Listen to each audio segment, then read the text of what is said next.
মই ডিম্পী বৰুৱা। আজি মই আপোনালোকক ক'ব বিচাৰিছোঁ বগা দাগৰ সম্পৰ্কে। মোৰ এয়া দেখিছে নহয়, চকুৰ ওপৰত দেখিছে নহয়, এইটো এই বগা দাগ এনেকুৱা হৈ থকা মোৰ আজি 12 বছৰমানেই হ'ল। মোৰ বিয়া নোহোৱা আগত পৰাই এই বগা দাগটো আছিলে আৰু মোৰ বিয়া হোৱা এতিয়া 9 বছৰ হৈ গ'ল। মোৰ এটা পুত্ৰ সন্তান আছে।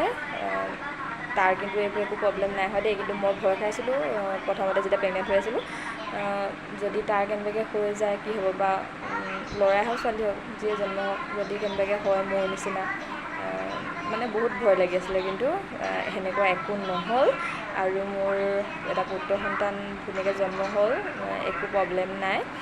আৰু মই সেইকাৰণে বহুত সুখী, ভগৱানক বহুত ধন্যবাদ দিছোঁ।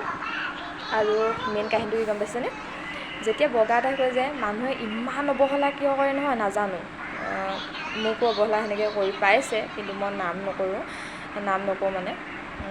আৰু এগৰাকী বাইদেৱে মোক সেইদিনা ফোন কৰিছিলে, সেইগৰাকীও মানে এনেকৈ বগা দাগ আছে। তেওঁ মানে ইমান মনতে দুখ কৰিছে নহয়। তাৰপৰা মই কৈছোঁ বাইদেউ কি হ'ল কওক।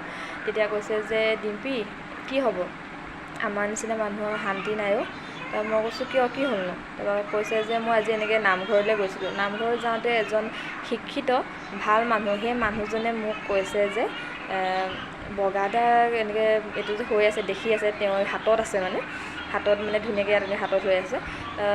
কৈছে যে তুমি বোলে এনেকৈ চাহ নিদিবা, মানুহে তোমাক মানে বেয়া পাব, এনেকৈ দিলে খাবৰ কাৰণে বেয়া পাব, সেনেকৈ ক'লে। তেতিয়া সেই বাইদেউগৰাকী মানে অন্তৰত মানে কেনেকুৱা এটা আঘাত লাগিছে ন, সেইগৰাকীহে জানে, বা মোক কৈছে ন, মইহে বুজি পাম।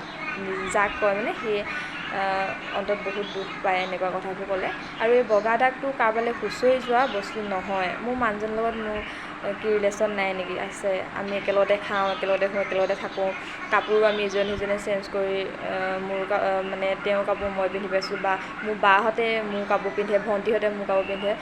এইটো একো প্ৰব্লেম নাই, আপোনালোকে সেইবোৰ ভয় নকৰিব। আৰু এনেকৈ বগা দাগ হোৱা মানুহবোৰ ইতিমধ্যে মনটো বহুত ডাউন হৈ যায়।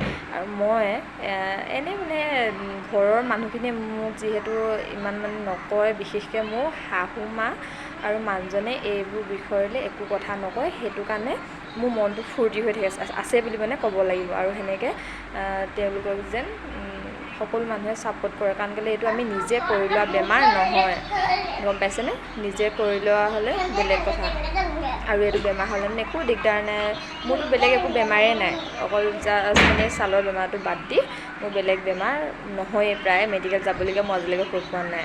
আৰু মই এইটোৰ পৰা একো প্ৰব্লেম নাপাওঁ, বা খজুৱতি বা কিবা নহয়, আৰু মানে সেনেকুৱা একো নহয়। আৰু আপোনালোকে সেইটো কাৰণে মানে বগা দাগ হোৱা মানুহক একো নক'ব, কাৰণ কেলৈ তেওঁলোকৰ মনটো কিমান এটা ভিতৰি মানে দুখ হৈ থাকে, তেওঁলোকেহে অনুভৱ কৰে।